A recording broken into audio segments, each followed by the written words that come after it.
Hello guys, welcome dito sa ating YouTube channel. At kung bago ka pa lang dito sa ating YouTube channel guys, ay mag-subscribe ka na and hit notification bell para updated ka sa mga videos natin na sinishare dito guys, no? Okay, so yung topic natin for today's video ay kung paano natin i-convert yung ating regular load papunta sa ating GCash account. So kung hindi mo pa alam kung paano i-convert yung ating regular load papunta sa ating GCash account ay panoorin mo lang itong full video na to nang sa ganun guys ay matutunan nyo kung paano at ano yung proseso kung saan natin dapat i-convert yung ating regular load na kung saan ay maliit at mabilis lang yung bawas.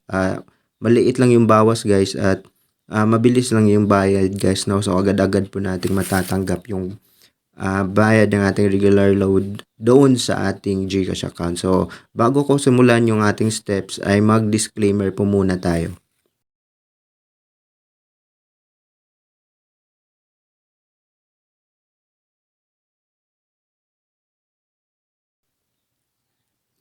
So, para ma-convert yung ating regular load papunta sa ating GCash account ay dapat muna guys na alam nyo kung ano yung mga regular load na pwede at hindi pwedeng ipa-convert sa GCash account. So, unahin ko muna guys yung mga regular load na hindi natin tinatanggap or hindi pwedeng ilipat sa GCash account at ito yung Globe at TM network. So kung yung regular load nyo guys ay nasa Globe or TM SIM card nyo ay wag mo nang ipagpatuloy na panoorin yung video na to guys kasi hindi po pwedeng ilipat sa GCash account nyo yung Globe or TM regular load guys, no? So para hindi masayang yung oras nyo guys, so inuuna ko yung regular load networks na hindi pwedeng i-convert sa GCash account. So ito naman guys yung mga regular load or mga networks na kung saan ay pwedeng i-transfer sa GCash account. So ito yung Smart,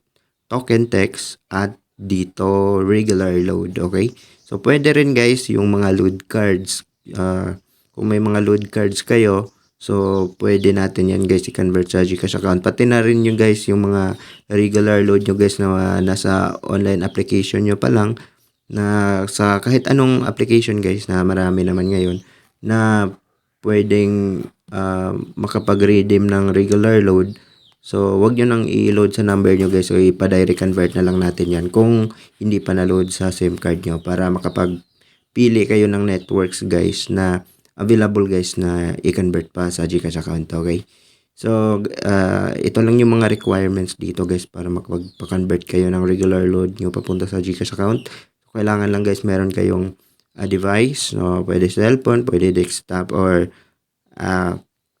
kahit ano guys, no, kahit anong device basta makakapag-access lang ng internet, no. Okay? So kailangan din dito guys may internet connection kayo at syempre guys kailangan may Telegram account kayo. So kung meron kang Telegram application at Telegram account na, so pwede mo nang skip itong minutes ng video na to. So pwede mo nang laktawan to, okay?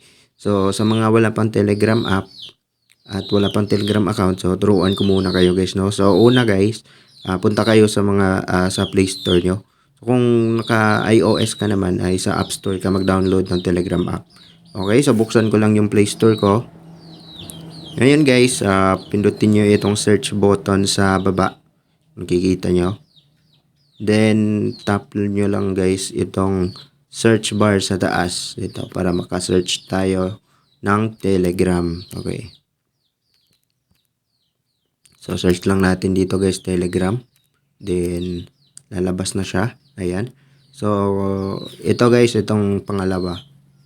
Ito, i-click ko lang. Ayan. So, yan yung hitsura ng Telegram app guys. So, kung makikita nyo, may naka-install na ako guys dito sa cellphone ko. Pero kung wala ka pa guys, so i-install nyo muna tapos gumawa kayo ng account. So pagka-open nyo ng application or ng Telegram app nyo, kung wala ka pang account kasi ay magre-require siya na gumawa ka muna ng account using your mobile number. So madali lang naman guys. So, input nyo lang yung mobile number nyo, gawa kayo ng username, tsaka maghahanap yun ng OTP. So, yung OTP guys, para i-confirm yung account nyo is, tatawag sa inyo yung Telegram guys, tapos ididikta niya yung code, no, na isusulat nyo para magawa yung Telegram account nyo. So, pagkatapos yun, ganito na guys, mapupunta na kayo dito sa homepage ng Telegram. Ngayon guys, kapag nandito na kayo, may account na, so ganito yung magiging itsura niya kapag may account na kayo.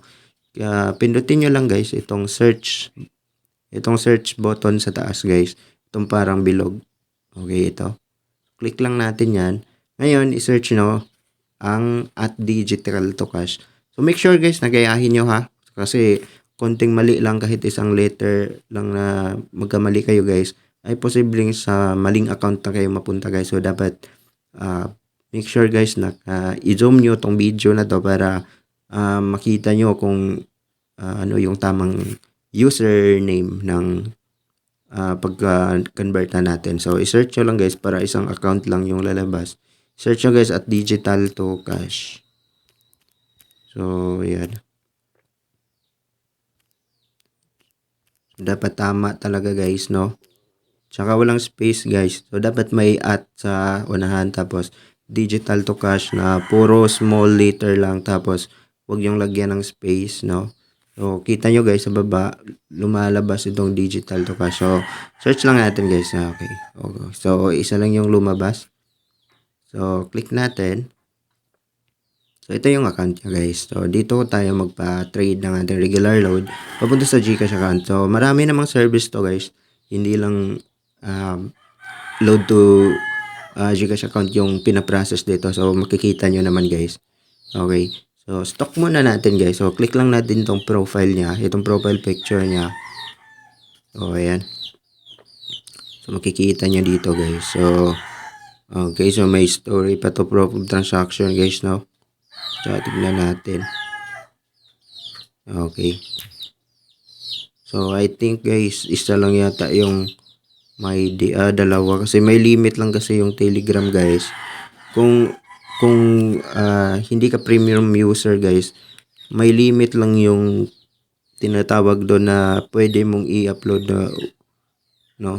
May limit lang yung pictures na pwede mong i-upload kapag hindi ka nagbabayad sa Telegram. Kaya siguro guys, isa lang yung proof na na-upload dito. Okay. So ito guys, makikita nyo dito guys yung username, no? Ito at Digital2cash. Pero kung gusto nyo guys, sure na sa legit kayo mapunta guys, ito guys, papakita ko sa inyo yung QR nya. Scan nyo lang guys, tapos mag-direct na kayo guys sa, kapag in-scan nyo itong code na to, ay direct na kayo guys mapupunta sa account nya. Okay, sa converter, sa Digital2cash, no? So pwedeng i-scan nyo, so pwede rin guys i-search nyo sa Telegram nyo yung itong Digital2cash, no? So make sure guys may Telegram app at Telegram account ka na bago mo i-scan yung code, no? So screenshot nyo lang guys, ito, screenshot nyo tong QR, tapos i-scan nyo lang para direct na kayo guys sa Digital2cash converter guys, no? So ngayon guys, no, kapag napakita ko na sa inyo yung step kung paano gumawa ng Telegram account, ngayon ay magpakita ko sa inyo guys kung paano magpa-trade. So example lang to guys ha. So wala kasi akong regular load na ipa-convert ngayon. So pagpakitaan ko lang kayo ng example kung paano. So ganito guys. So make sure guys na yung regular load nyo guys ay Smart Token Text or dito regular load, no, para walang problema guys, no. So direct convert kayo. So ganito lang. So pa-convert halimbawa smart load to GCash. Okay, so make sure guys na bago kayo magpa-convert, make sure nga na at least 101 yung regular load nyo. So pinakamaliit na pwedeng ipa-convert dito guys is 101, no? So 101 pataas pwede siya. Okay, so search natin. Send natin. I-send lang pala natin itong message kapag gusto nyo magpa-convert. So ayan, mag-send na. So antayin nyo lang guys mag-reply. Magre-reply naman yan guys, no? So, antayin lang natin.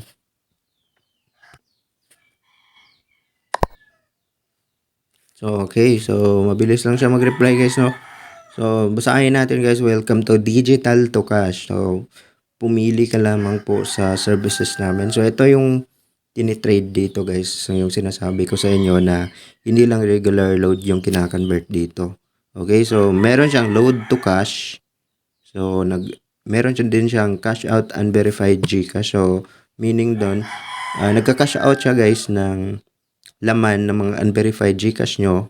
Yung mga unverified GCash guys na may laman tapos hindi nyo ma-withdraw. So, pwede kayong lumapit dito guys tapos ipa-withdraw nyo guys or ipalipat nyo sa mga verified na GCash or Maya account. So, nagka-cash out din siya guys ng unverified Maya or Pimaya papunta sa GCash or Maya account na verified. Then, nagka-cash out din siya ng unverified GrabPay.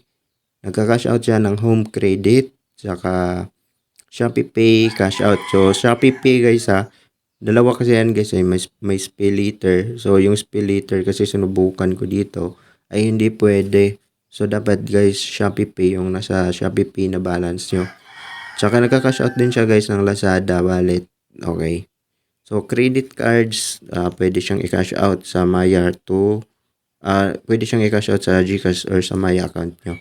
Tsaka Bitcoin or BTC. So, kung may mga Bitcoin kayo, so pwede guys, pwede siyang i-cash out sa GCash or sa Maya account. So, PayPal cash out, so pwede siya, no?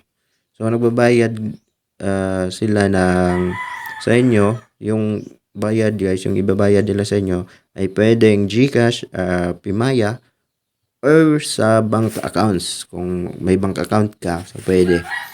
So, kung may mga gusto kang ipe-trade na wala dito sa listahan nila, ay pwede kang mag-message guys sa kanila guys. Pwede ka naman magtanong dito guys. Tanong ka kung pwede ba, kung may mga curious ka sa ibang bagay na wala dito, pwede mong itanong sa kanila. So, ganun lang guys, no? So, kung magpa-convert ka ng load, hintayin mo lang mag-reply guys. Magbibigay ito ng instruction guys eh. So, hintayin nyo lang. So, baka marami pang nagpa-trade. So, usually guys, nagre-reply sila guys. 5 minutes. Mga 5 minutes guys, nagre-reply na sila. Okay, so make sure lang guys na tama na digital to cash yung lalapitan nyo. So, ganyan lang kasimple. Saka, yung mga legit proofs guys, so, papakita ko rin, no? So, papakita ko sa inyo guys, no? So, gagawa ako ng clip sa legit proofs. So, panoorin nyo lang to hanggang sa dulo ng video. So, maraming salamat guys sa panonood. At subscribe guys sa mga hindi pa nakapag-subscribe. Then, click notification bell kasi may marami pa kong tutorial na i-share dito. Thank you for watching guys at salamat sa panonood.